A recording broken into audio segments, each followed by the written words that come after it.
Hello everyone, welcome to my channel turn to technology. My name is Asif Khan और जैसे कि हम जानते हैं हम केस स्टडी क्वेश्चंस की सीरीज कर रहे हैं क्लास 10th मैथमेटिक्स के लिए।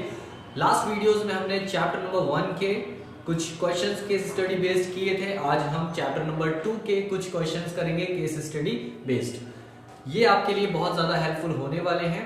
सो गाइस, वीडियो को शुरू से लास्ट तक जरूर देखिएगा एंड मेरे चैनल को सब्सक्राइब कीजिए, कमेंट कीजिए और लाइक कीजिए और अपने दोस्तों के साथ शेयर कीजिए। सो आज की वीडियो स्टार्ट करते हैं। So polynomial case study 1।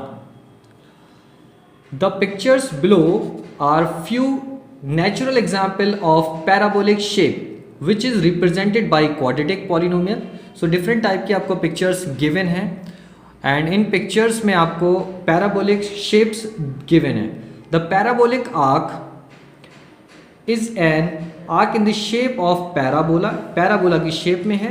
In structure their curve represent an efficient method to load and so can be found in bridge and in architecture in the variety of forms. So basically different structure में आपको बहुत सारी चीज़ें एक इस shape में, parabolic shape में दिखाई देती हैं। मैं आपको शेप बनाकर दिखा देता हूँ। इस तरीके का आपको शेप गिवन होते हैं, ऐसे शेप बनते हैं, ठीक है।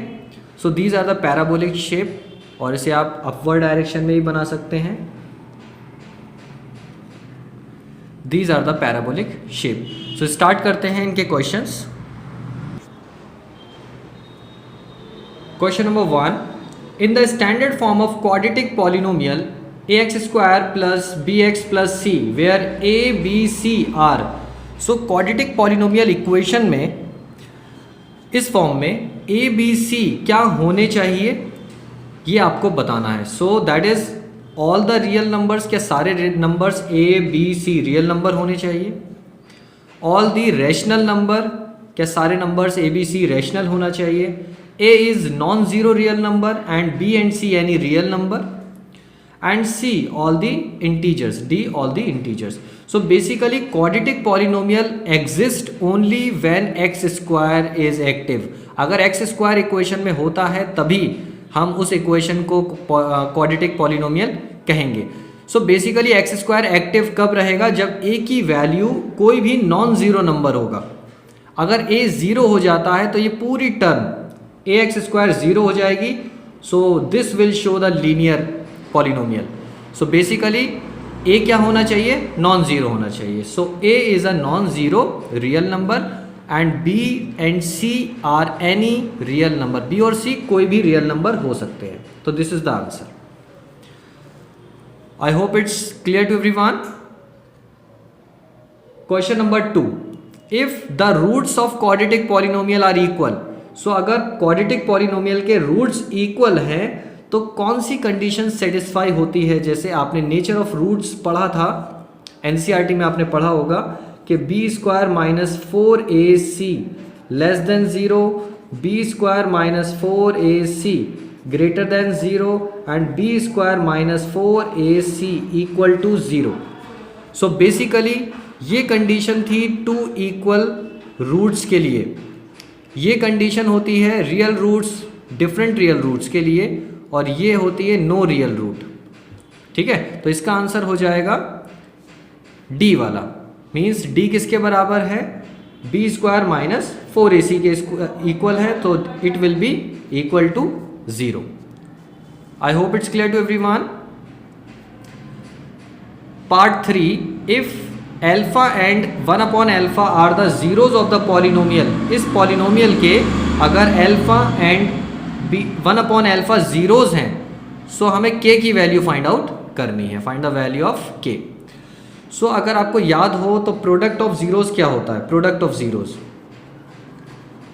प्रोडक्ट ऑफ जीरोज की अगर हम बात करें क्या होता है, alpha into 1 upon alpha, alpha और एल्फा का मल्टीप्लाई करेंगे जीरोस का। इसका फॉर्मूला होता है प्रोडक्ट ऑफ जीरोस का माइनस के, sorry it's c upon a।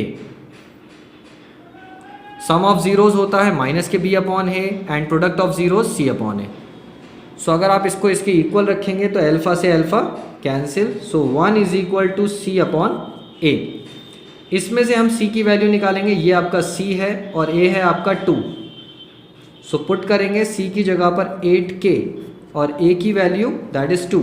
2 1 ज़ा 2, 2 2 ज़ा 2 4 ज़ा 8। ये 4 वैल्यू आएगी डिवाइड में, so k is equals to 1 upon 4 will be the answer. I hope it's clear to everyone. तो ये आंसर हो गया इसका 1 upon 4। Come to the next one, the graph of x square plus 1। X square plus 1 का graph क्या होगा? सो अगर हम बात करें x square plus 1 equal to क्या है? 0। So x square is equal to -1, plus की वैल्यू जाएगी, x is equals to root of -1। So x की वैल्यू रूट ऑफ -1 आ गई। -1 का रूट नहीं फाइंड कर सकते हैं, इट इज़ नॉट पॉसिबल कि आप -1 का रूट फाइंड आउट करिए। सो बेसिकली इसके कोई रूट पॉसिबल नहीं है। सो इसका आंसर हो जाएगा neither touches nor intersecting x axis. I hope it's clear, क्योंकि रूट के अंदर नेगेटिव वैल्यू कभी भी उसका सोल्यूशन नहीं पॉसिबल है। So root of -1 is not possible. Okay, so answer is C. So next question,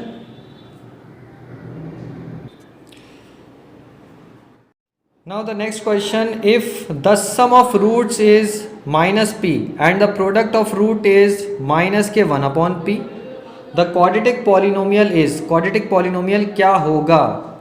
तो इसमें हमें कुछ चीज़ें गिवन हैं, जैसे सम ऑफ रूट्स गिवन है। सम ऑफ रूट्स है आपका माइनस के p, इसका फॉर्मूला क्या होता है? माइनस के b upon a। And product of root is given,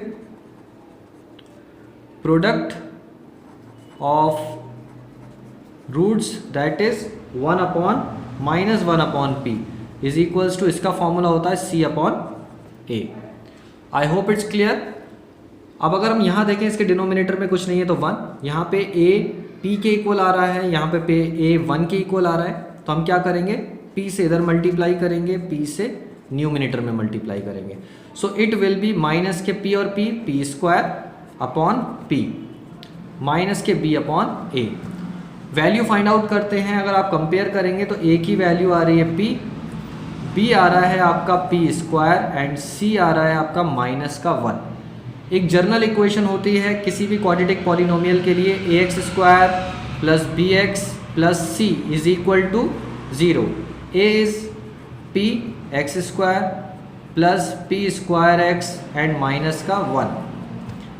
ये एक जनरल इक्वेशन आ गई। अब इसमें से हम p कॉमन लेने वाले हैं, p, so it will be x square plus p x minus 1 upon p is equal to 0। Answer. I hope it's clear to everyone.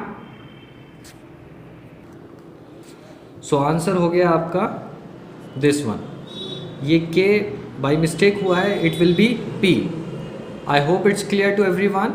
आपका केस स्टडी 1 फिनिश हो चुका है, इसको नोट कर लीजिए।